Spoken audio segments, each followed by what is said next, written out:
The following was recorded in front of a live studio audience at the Studio 21 Podcast Cafe. This is the United Podcast Network.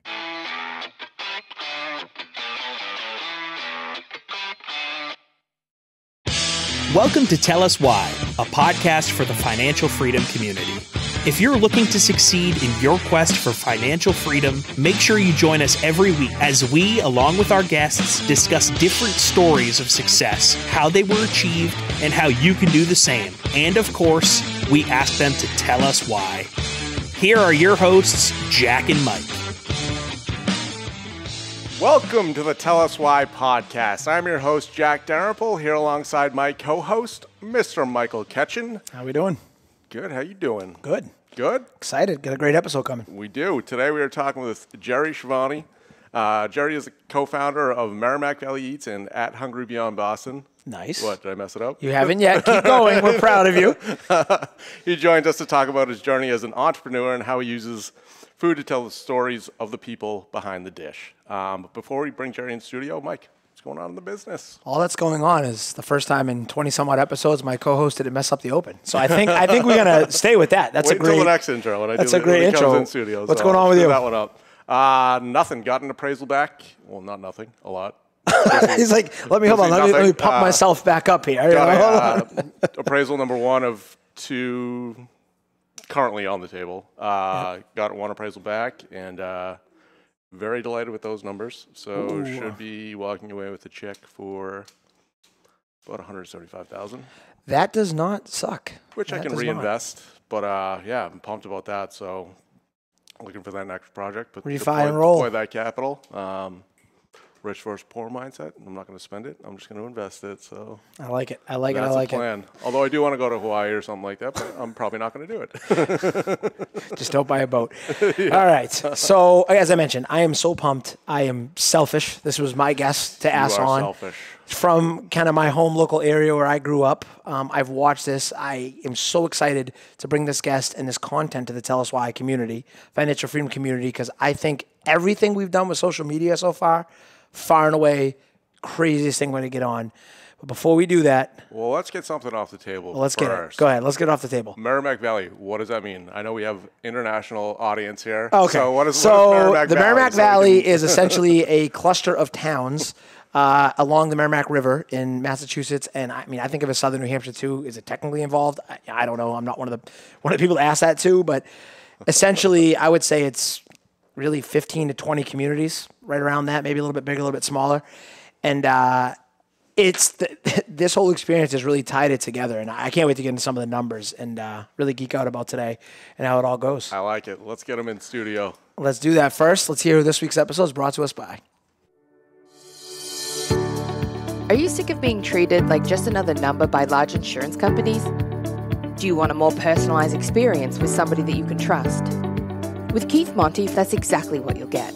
Keith is an experienced professional who can design an insurance plan tailored to fit your specific needs.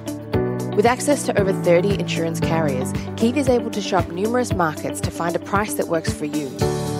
So if you want an insurance agent that you can rely on and one that has your best interests at heart, then call or text Keith today on 978-241-2363. That's 978-241-2363. Keith Monty. He'll get you covered. All right, so Merrimack Valley Eats now has over 40,000 followers. Pretty impressive. Something that we were just talking about as he was coming out to the studio, we got to get into. But with a focus on authenticity and connecting the community through food, Jerry likes to dive into the why of the people behind the food.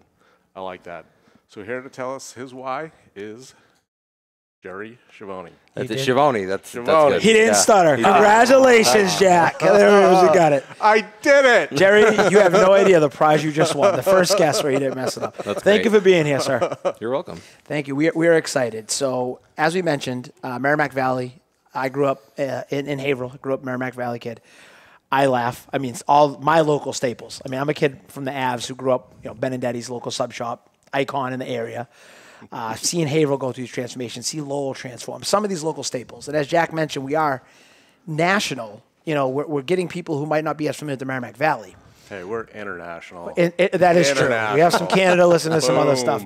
Boom. So zooming out, So we're launching this little podcast, this crazy thing we're doing. We're building this community. Right? Yes. We're building this community.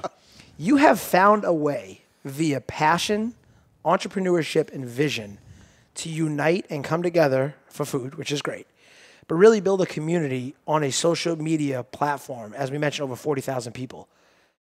How the hell did you do that? It's been a long journey. I think the group is now just over technically 4 years old. Wow. It was slow, really slow at first. Yeah. So you want to say like how it got started? So I can remember my wife at the time and I, basically there was no way to communicate about sort of your favorite stuff in the Merrimack Valley. The North Shore had its own thing, which was like a huge food destination. Boston obviously is like a metro for it. But the Merrimack Valley was this interesting geographical location because it didn't rely on businesses. Like Boston's got that traffic in and out all the time. Mm-hmm. So there's tons of people coming into the city constantly. People are using it as a destination. Whereas like the Merrimack Valley people, they live here. I mean, obviously there's businesses in it, but it's more people are living here. You do have some bit of tourism, but the people that are here are traveling, within this sort of region to get their favorite things. A lot of small-owned businesses, you don't have as much of that corporate. I mean, it's sort of a balance, but basically there was no representation of being able to sort of talk to each other within that space. So I got you on that. So where are you at today? You were 4 years in. Where are you at today? And then let's look back on the journey and how you got there. Okay. So in regards to the group, I think we just crossed 40,000 people the other day. Congratulations. Thank you. Awesome. I appreciate that. It is pretty cool. Where I personally am at, so since the group was founded, I've started I call it a venture company, a partnership with the co-creator of it, Alyssa, and we have sort of dove into community endeavors. Awesome. There is a bit of money to that. I mean, it's funny, everybody says that the group is a moneymaker. It is not. It is. I've never made $1. Nobody's ever paid to post. It's really a passion project. It's really right. It's really the sort of the platform for it. Like, I just happen to have the audience, and now things like restaurant weeks are where it's really resided. We've relied on a lot of nonprofits, municipalities, to sort of generate any sort of income in regards to that. And it's not like, hey, I'm going to pay you to post. It's like, hey, let's work on this massive project, and sort of the group is on the receiving end of it. That's awesome. So the community as a whole kind of ties together, right, and goes with it. And like the restaurant weeks were first and foremost. Like, so Haverhill, I was sort of the facilitator of the first Haverhill's Restaurant Week, and then from there it went like Methuen and North Andover. And that's a recurring thing. If I can partner with things, Lowell's I wasn't involved in, but I tried like my hardest just to help the best I could. Because I think back to that community element, if everyone wins, right, we all win kind of thing. I think it just doesn't make sense for me to say, okay, like I'm only going to focus on these projects that actually generate income, because the more I can help, the more others do better. And I think that kind of like is a big cycle and how I really want to do business. Absolutely. After that venture company, I found that I was also impacting businesses that had nothing to do with food. Get out of here. Let's get into that. What do you mean by that? So we formed that company, and then I found I was either doing photography and videography services for companies that had nothing to do with food. Right? I was consulting for places that just wanted to understand how I like created this vision, and then sort of giving them the tools to create their own vision, whether it was for marketing or to better understand what their purpose was. And then I thought like, oh, like I'm in a space now that people are just looking at me because like you did this thing. Like how can this benefit other companies that have nothing to do with food? And that becomes the revenue stream, the entrepreneurial. Right. And go back, and even the first little nugget he just shared right there, I didn't start. Basically, I saw a need, and you were trying to solve a problem. Right. What do we always talk about? It wasn't, I'm going to make this many bucks, or I'm going to do... Your why, if you will, was to solve this problem, to be a beneficiary of this community, something you and your wife, you mentioned, are passionate about, and now it's spun into all of this. Right. Which is unbelievable. Is what we're talking about here. So I will say, like, when I created the group, it had nothing to do with even a vision. At first, it was just like, let's talk about food. That was it. Very simplistic. There was nothing. And it honestly started with, like, a bunch of friends, like, as groups do. And then some other people kind of became aware of it, and then it, like, took off all of a sudden. Well, how does it... That's one thing we're curious about, again, selfishly. You do, because you do. The first leverage you network, right, is the people you know. Right. Right? Now, how do you get that ball rolling to get to 40,000? What has that journey been like? How has your why for doing it evolved as you've done that? So the journey to 10,000 was the most interesting because it took us actively finding like other community groups that didn't have a food focus and sort of being like, hey, like we have this thing, we want to talk about food. Yep. And really the foundation of it didn't even have a set of rules. It was just like, let's talk about food. And then it was like, okay, like after like the talking about food, it's like, how can we impact our community sort of the best we can, right? It wasn't just about Yelp. Like Yelp is an example that I use. I say help, not Yelp, because a lot of people just get frustrated. And I get it's a personal experience, and a lot of people take it very personally. Yeah. So we wanted to form like, how can we better impact the community? If somebody has a bad experience, great, post it, but let's use the mindset that we want to like grow. Like, oh, this was a mistake. Like, obviously, we don't want to breed like this toxic positivity where like everything, because not everything's great. So we were like, okay, so let's form this thing so that we have a set of guidelines so that at minimum people come into the system with wanting to make a positive impact, whether it's a negative experience, sort of turning that into a positive impact. And I think we've had pretty good luck with it. I would say as an observer of it, and we got into this and we will get into it, monitoring the activity of, like you just said, you can post negative, right? But through the lens of here's what happened, here's what I'd recommend. And I've actually seen other frequent patrons of these establishments coming out and collaborating with suggestions and solving problems to then go back to the establishment and maintain the customer. Right. Whereas to your point, Yelp or Help, as we go with, it's just basically a bashing review. There's no recourse. And I've had business owners and entrepreneurs who people leave Yelp reviews, might not even necessarily be accurate. There's something else. And now you're stuck with it. There's no recourse, positive or negative, whether it's true or not. So you've really circumvented that. That sounds like an unbelievable kind of niche that's come out of this a little bit. Right. It was a conversational piece more than anything because you have the Yelp ecosystem. It's just like you post, somebody sees it, they get to respond, and that's really it. Yep. Like whereas, the group is sort of puts a human face on it. Yep. Like you go, you post your experience, great. The hope is that people will be like, hey, like I've been there 1,000 times. I've never had that experience. You should talk to this person. Right. And then there's a solution. I am not a fan of when people just go there, post their grievances without really going to the restaurant. My personal thing. I'm not going to stop people from doing it, but it's like if you don't take that first step into trying to solve your own problem, I think you get more frustrated and you can see people's frustration. Yes. Like, because all of a sudden when their problem is solved, it's their tone changes, right? And it's not even from in my opinion, right? It's not even about the problem, right? It's not that they got an overcooked steak. It's that, they had a terrible day at work and this steak was sort of the one thing. They were like looking forward to this. It was a bad experience. The blow up moment. And it blows up. Or they're going through, I don't know, they're going through a divorce. That's the joke I make. It's like, this guy's wife's the worst. And then he goes and get a steak and it's bad. It's like all those problems, it's just going to come out. And to your point, we saw that in education. We used to say it. I told you I worked in an urban school.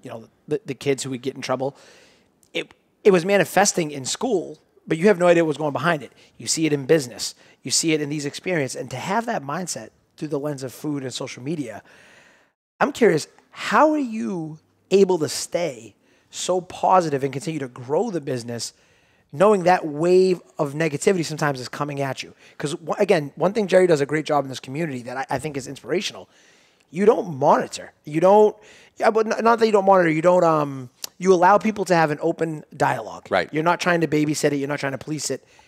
And that's just incredible. So right. how is that? How do you stay so positive? And how do you help build and foster that in your community? So I make the joke all the time that I can stay very middle of the road because I believe I'm halfway sociopath. And then I just wipe all the information and I just go Here's at your it. clip for the week. Yeah, there it is. You can quote me, but it's people. That is definitely that's going to be what we're going to link in the Merrimack Valley Eats. Please, yeah. Dory the sociopath. There we go. Only half. Only half. So it's hard to approach it neutrally because I have doing this for so long, I have developed relationships with some people, and it's like I don't want them to say like bad things about people I necessarily know, but in the sake of sort of cultivating a real community, it's like, okay, like that's constructive criticism, like that's totally fine, like let's leverage this, so like let's tag hopefully the person that can solve the issue, and I try to my best to put myself into their shoes. Maybe I've never had that same experience, but like that happens. We're all human. Like a lot of the times we're There was a quote. I think it was, we oftentimes judge others by the worst mistakes and judge ourselves by our best intentions. And I think that if you look at it through this lens where, okay, like they made this mistake, they frustrated this person, I can understand both sides. I want to make sure it stays at minimum kind and constructive. If it goes the other way, I'm going to try to pull it back.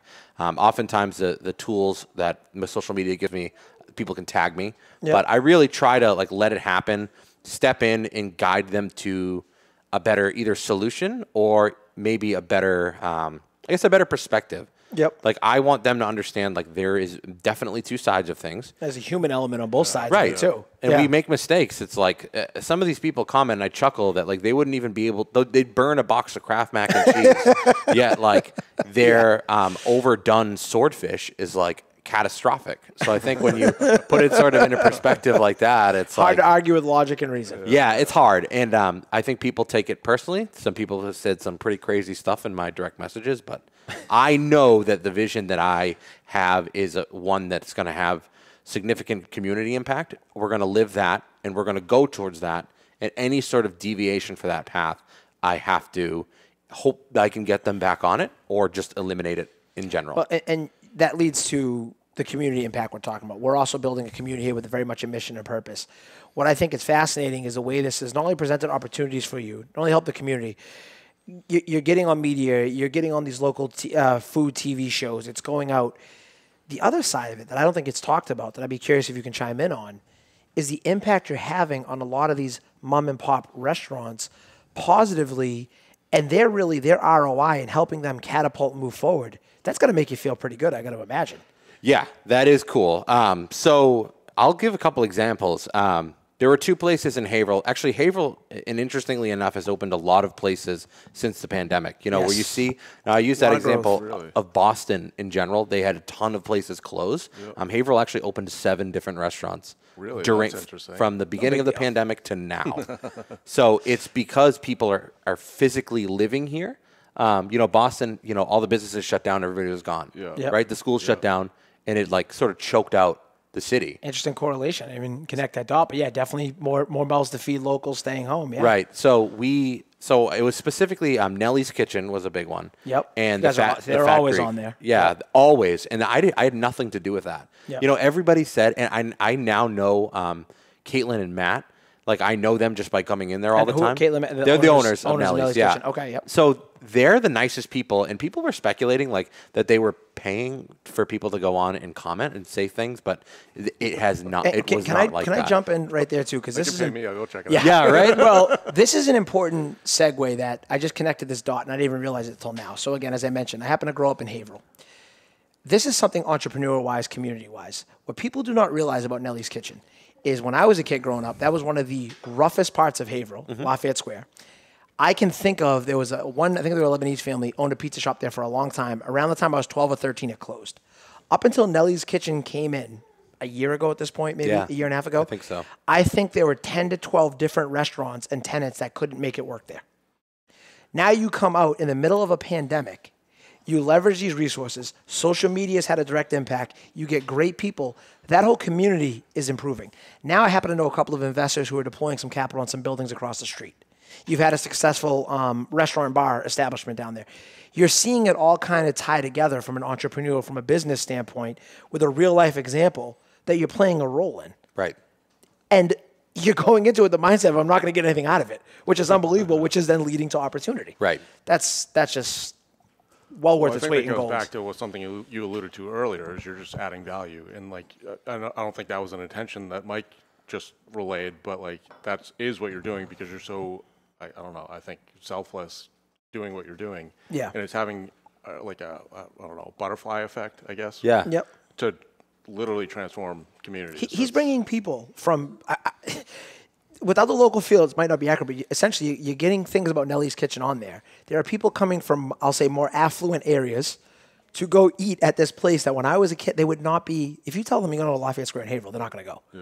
And now you're kind of tying it all together, which is really cool to see. So that's a great example. That's a phenomenal example. Yeah, it's a lot. It's, you know, that example of Nellie's, it's like they went from opening, I don't even remember, it was like opening a one day, and then they closed, and then that weekend it was like a 2.5 hour wait for food because it was so much. I mean, they're killing it.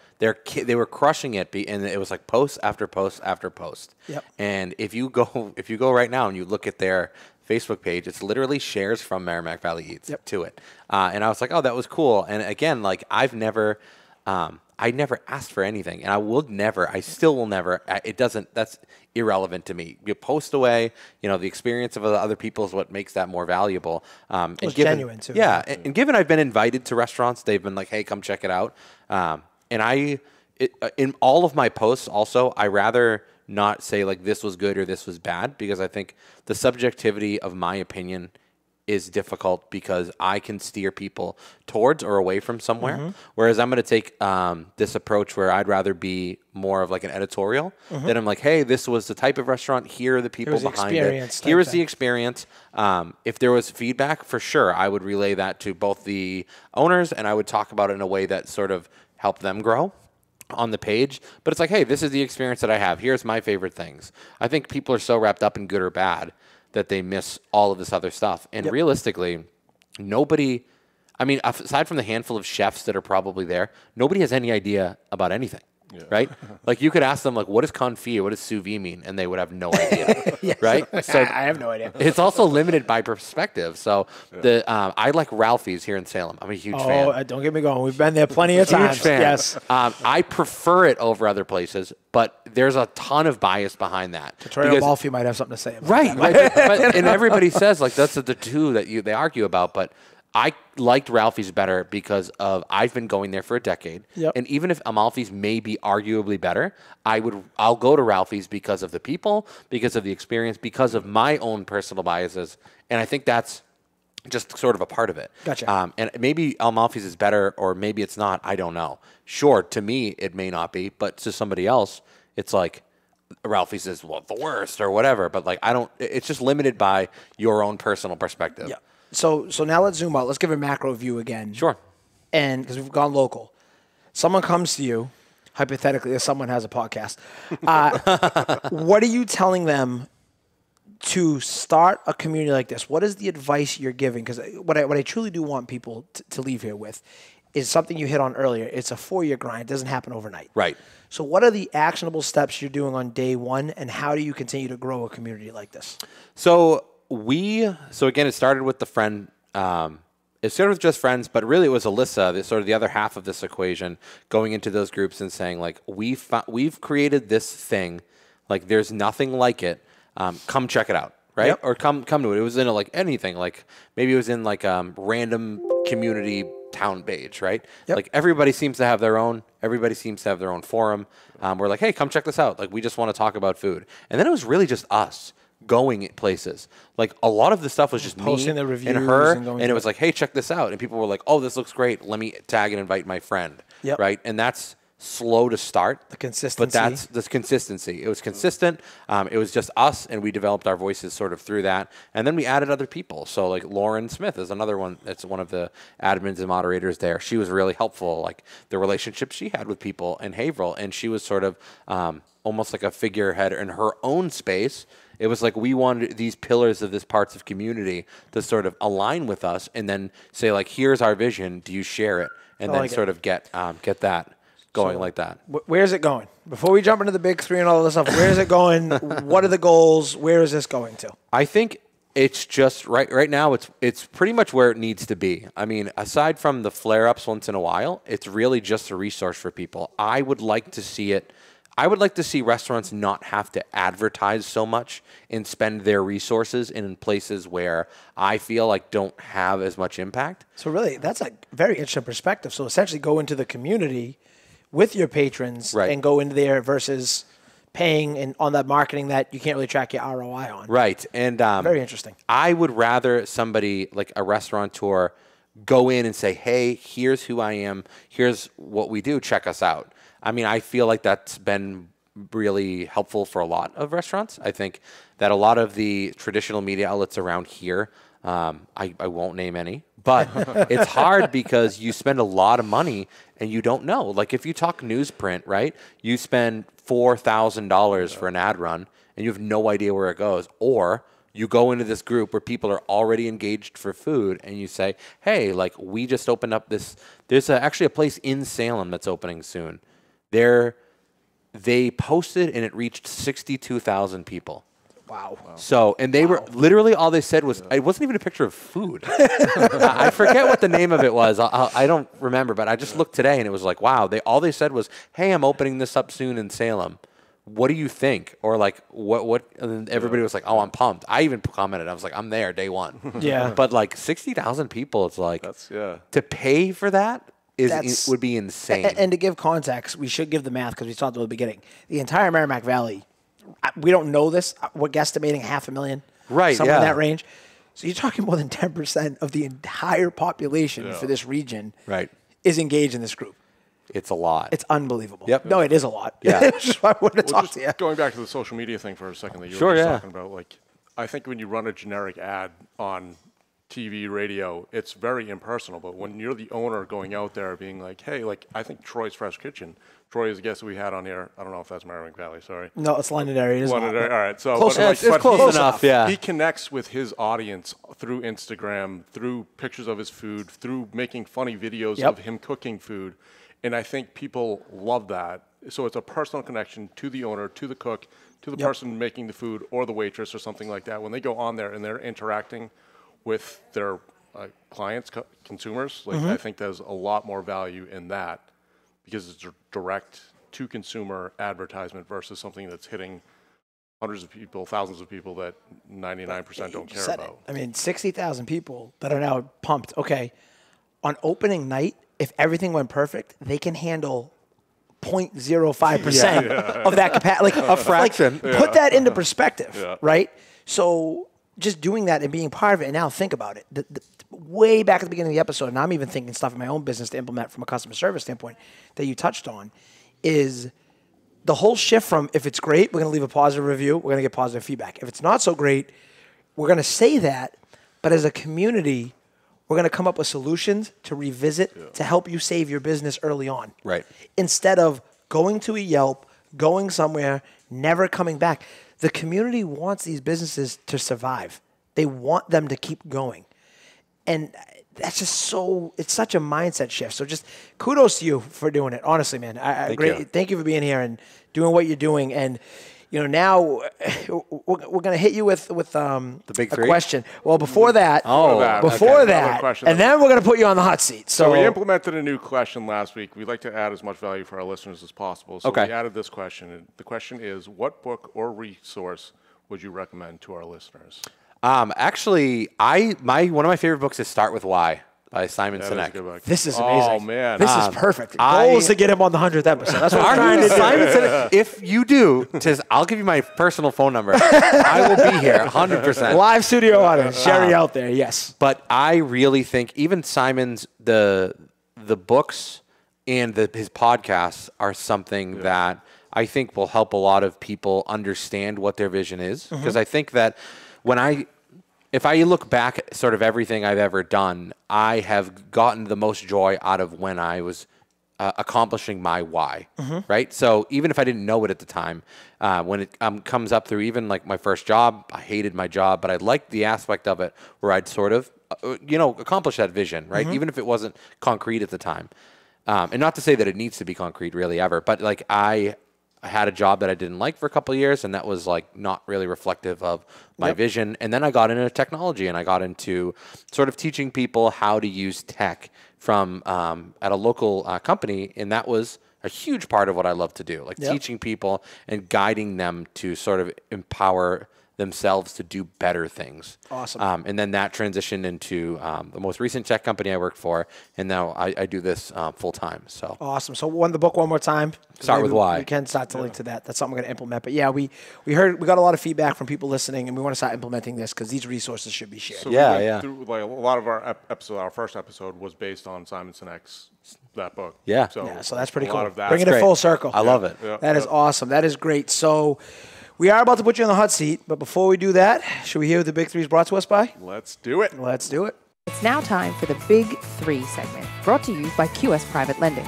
Are you looking to finance your next deal quickly and reliably with less hassle and paperwork? QS Private Lending is one of the oldest and largest hard money lenders to real estate investors in New Hampshire, Massachusetts, and Rhode Island. Our quick and simple short-term loans require no appraisals and have enabled hundreds of builders and investors to profitably acquire and renovate thousands of residential and commercial properties. To experience the QS difference for yourself, call or text Luke Conroy today at 315-323-0250. That's 315-323-0250. QS Private Lending. Okay, so it is time for the big three. Put him on the hot seat. Three questions we ask every guest every week. So, in your opinion, is college worth it?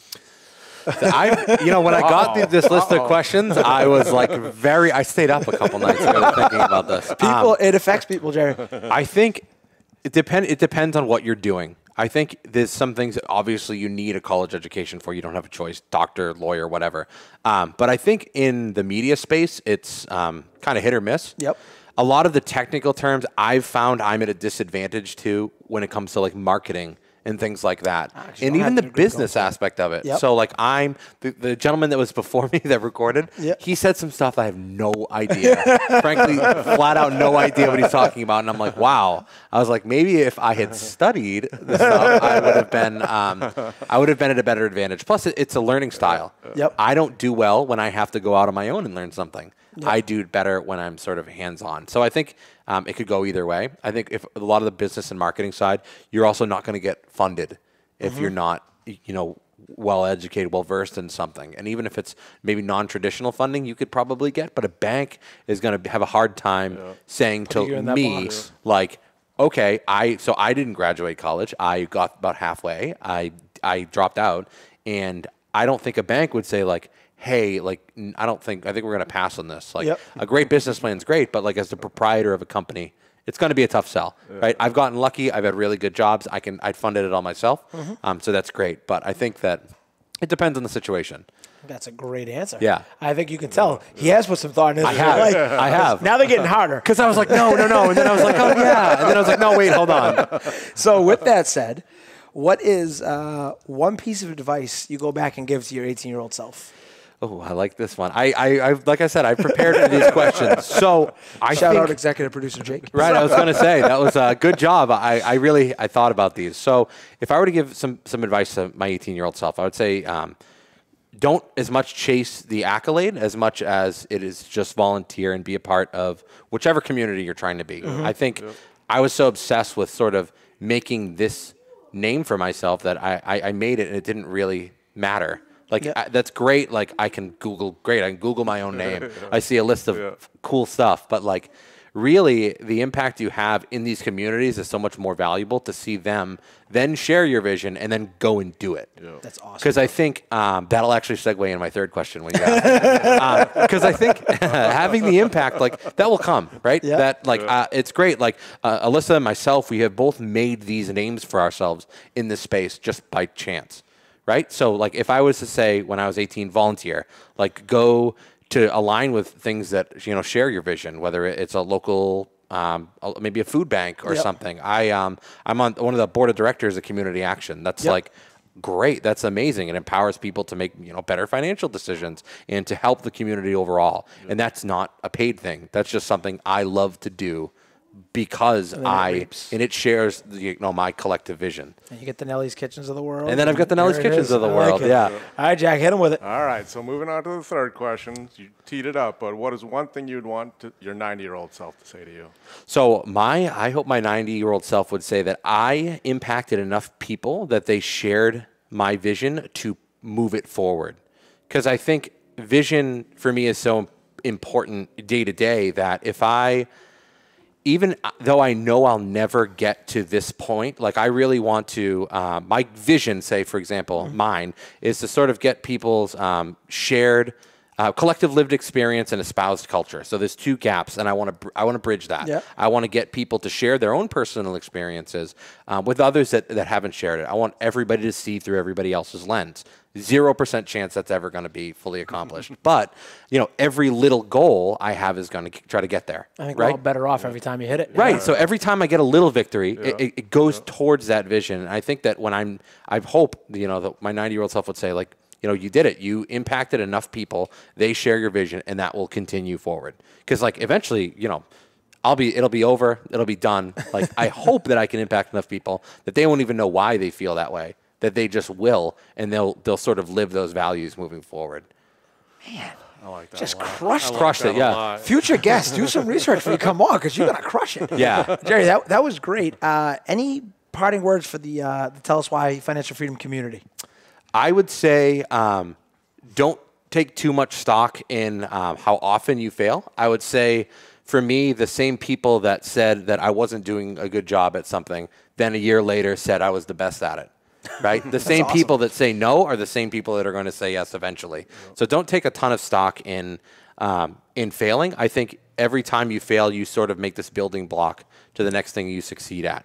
Wow. Don't chase the accolades too much. That maybe that'll come in time, maybe it won't, but I think you'll get more value in sort of impacting your community than any single title will ever give you. Very well said. Process over results. Right. I like it. I like it. Tell the people where they can find out more information about you. So the most things that we talked about here is Merrimack Valley Eats. That's a Facebook group, but the Valley Dish is really a big project that we're working on. Eventually, it'll be thevalleydish.com. Yep. It'll sort of house this big business directory. It'll house stories of food around the valley. I personally, I'm at Hungry Beyond Boston on Instagram if you want to check out all the food that I eat constantly. That's on there. So there's a multitude of things. I like it. And we will hopefully have you back on the Valley Dish launches. And yeah, absolutely. You're part of this community now. You're stuck with us. I'm here. There we go. I'm here for it. I love doing stuff like this. I like it. I like it. And Jack, where can people learn more about Tell Us Why? You can find us on YouTube, Facebook, Instagram, LinkedIn, Twitter, basically every social media platform there is. And TikTok if he ever posts. One day. All the links are in the description below. And if you're new and just listening for the first time, head over to our YouTube channel and subscribe. Or check us out on Spotify, iTunes, basically anywhere you listen to your podcast. And if you want to check us out in person, we record most Wednesdays in the Studio 21 Podcast Cafe in Salem. We'd love to have you come on down. And we'll wrap it up with the quote of the week. It's Erica Jong, if you don't risk anything, you risk even more. That is a good one. Yes. Crushing the quotes of the week. You are. Crushing At least them. you're reading them correct. Slow down. I got it. That's it for today. Be sure to join us for next week's episode. And until next week, Bet on yourself. The views and opinions expressed by the hosts, guests, or callers of this program do not necessarily reflect the opinions of the Studio 21 Podcast Cafe, the United Podcast Network, its partners, or affiliates.